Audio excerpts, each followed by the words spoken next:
Welcome back, everyone. I'm the Bad Luck Gamer, and today we got a very interesting dedication, or archetype dedication, that honestly I overlooked quite a lot. It was one.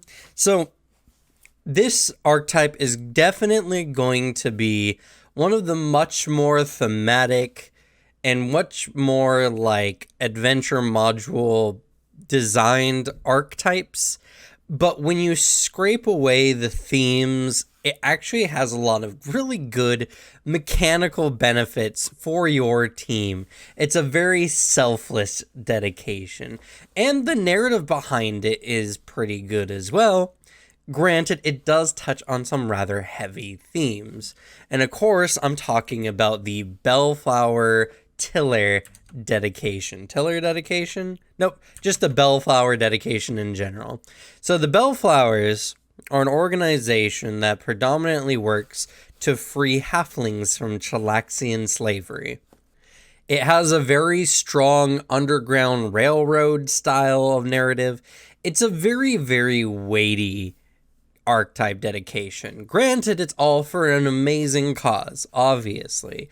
Slavery is not a good thing, and a dedication completely dedicated to removing slavery is something that's welcomed.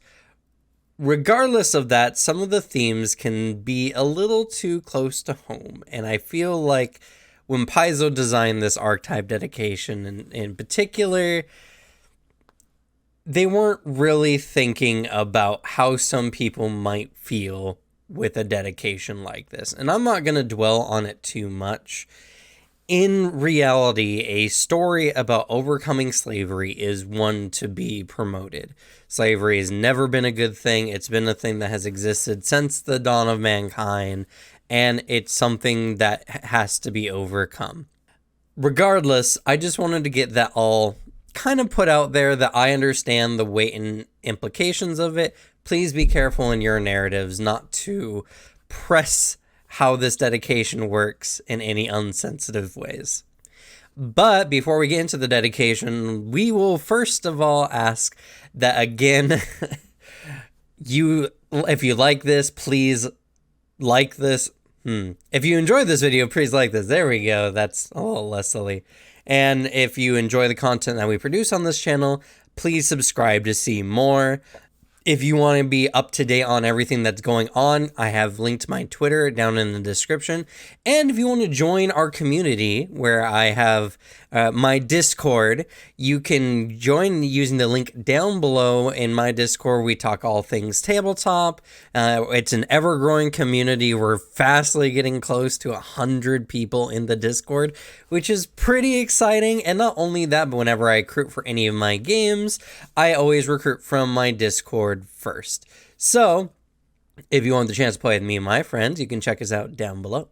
But let's go ahead and get to the Bellflower dedication itself. So the Bellflower dedication itself has a steep requirement. It is a level 6 archetype dedication, so you have to be at least level 6 to pick it up. You have to be an expert in both stealth and survival. And not only that, but you have to have a charisma of 14.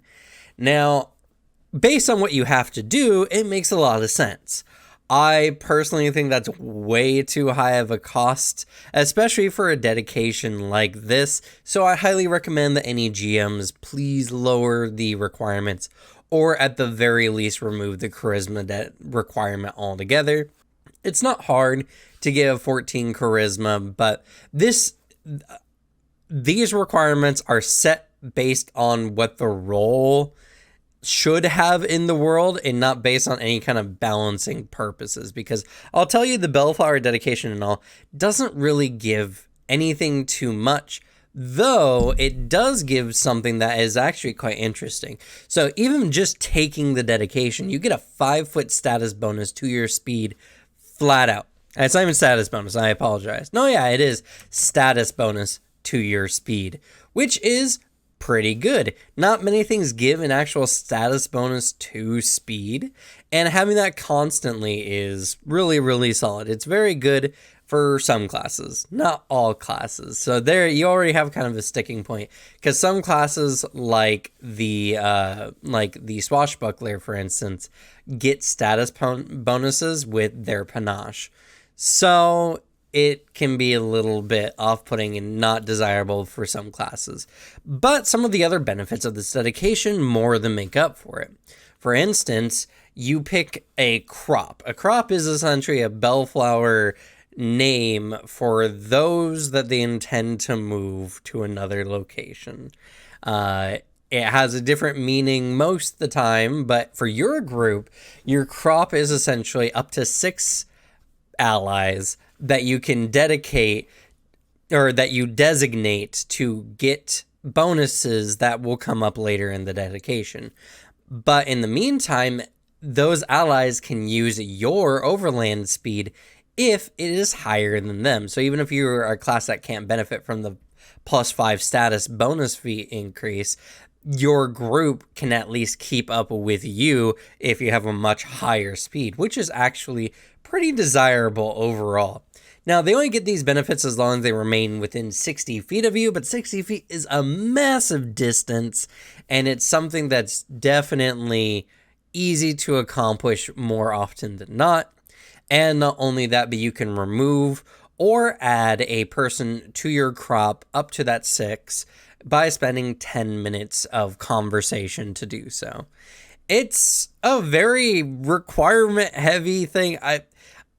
I can see this working a lot, especially with how me and my group does exploration mode, because we do exploration mode where essentially moving on a dungeon while not in combat kind of follows overland speed rules.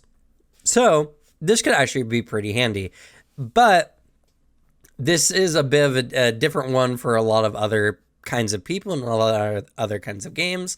But this dedication does have a lot of feats, and a lot of feats that are really worth it. So hang on, we'll get to the next one here. Garden Path is actually pretty good. You can designate a member of your crop to gain the benefits of Quiet Allies. Quiet Allies, if you didn't know, allows one player to roll for the whole group using the attribute modifier of the lowest attribute in the group. So if someone has a stealth bonus of +0, the Quiet Allies member who's leading the group essentially would have to use that +0 if it was the lowest one in the group. It's a very good feat in general to have. Now, this one gets a little weird because obviously the character who picks up Bellflower dedication in the first place is going to have expert in stealth anyway, so they're probably going to be one of the more stealthy members regardless, and they probably should pick up Quiet Allies to themselves. They can't even actually grant themselves Quiet Allies using this feat, which I think is very off. But if there's a more stealthy individual in the party, you can grant them this, and then everyone can follow that individual to give a much more likely chance to avoid notice. Now, what can benefit pretty much all groups in this situation is when you make your stealth checks, you do so at advantage. You roll twice and take the better of the two, which is an absolutely amazing kind of feat, this is not a very common thing in Pathfinder in general. Not many things give you this advantageous roll where you can roll twice and take the higher one. And for avoid notice, especially, which is a very high, it's a very necessary skill sometimes, and it's a very high demand skill. It's a really, really good feat to pick up. So Garden Path is very, very much worth it. Practice Guidance is surprisingly another really good feat for helping your team. Essentially, whenever you aid an ally, if you get a success, you always get a critical success. This can stack with all kinds of ancestry feats and all kinds of other kinds of abilities that boost the success of aiding checks. So this one, if you finagle it with the system a little bit, is a really, really good feat in general. And that makes the Bellflower one of the best support archetypes in the game. They just have so many ways to give boosts to their allies that they just can't get themselves. I'll cover that all in my overall analysis at the end, but there's quite a few more feats, so let's keep going. Scarecrow is really solid. You kind of get pack tactics with it. So if two members of your crop are adjacent to a creature and you strike it with either a weapon or unarmed strike, does it say melee weapon actually? Nope, just says with a weapon or unarmed attack. When you hit a creature, yeah, interesting. Anyway, when you do so, you get a number of extra bonus damage equal to the number of weapon dice that you roll. Pretty good extra damage. It does require having two adjacent allies, but obviously in a situation where you have a lot of melee party members, this is more than easy to accomplish. What's really good about this is if a party member is grabbed, and it doesn't seem contingent on the whole two allies set part.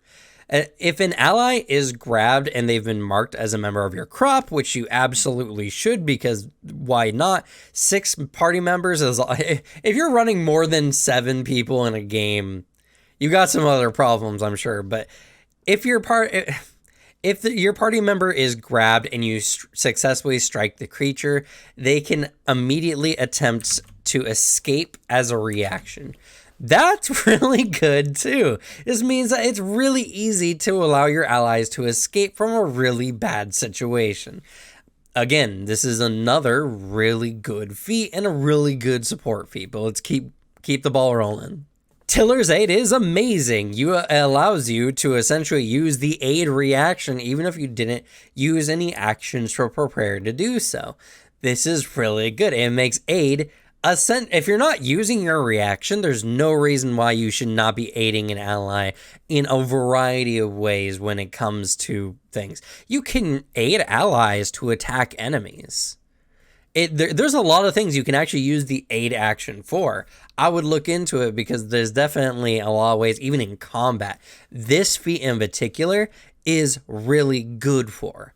And again, it's just a really, really good feat. And it doesn't benefit your character. It benefits your allies. But man, are you a really good ally? This archetype makes you a fantastic ally to have on the field. It's just really good. Tiller's Drive is also really good. Oh my goodness, so many of the feats are really good. I overlooked this archetype dedication, but once I broke it down to its base mechanics, once I peeled away kind of the veneer of the theme around it, which is not something I normally would do, I feel like aesthetics and themes are very important in a game, especially a role-playing game. And not that the aesthetics for this one were wrong, it was just very, very targeted, and I just didn't really think deeper than what the narrative was trying to say. But this right here, your status bonus you get from being a Bellflower increases from +5 to +10. Pretty good overall. But not only that, but the members of your crop gain a +5 circumstance bonus to speed. Circumstance bonus to speed. Circumstance is actually a pretty good bonus. It's a really solid one, especially because a lot of classes that get like very standard boosts to their speed get them as status bonuses. So your circumstance bonus will stack on top of even the fastest of allies sometimes. It's a really good one overall, and again, this is just good. And the fact that your crop, which is all your teammates in this situation, makes this just overall better for everyone in your team. Your team's going to love having you just as a member because you're giving them a bunch of really good bonuses.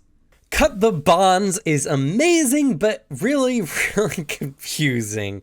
So Cut the Bonds is a really good feat because it essentially allows you, as long as you're an expert with a melee weapon, which this is a level 12 feat, so most martial characters would be, and honestly, most magic characters would be at least within a level or so, means that you can use your attack modifier to attempt to counteract any form of magic let me get the list here, that affects the target, making them clumsy, grabbed, paralyzed, restrained, or slowed.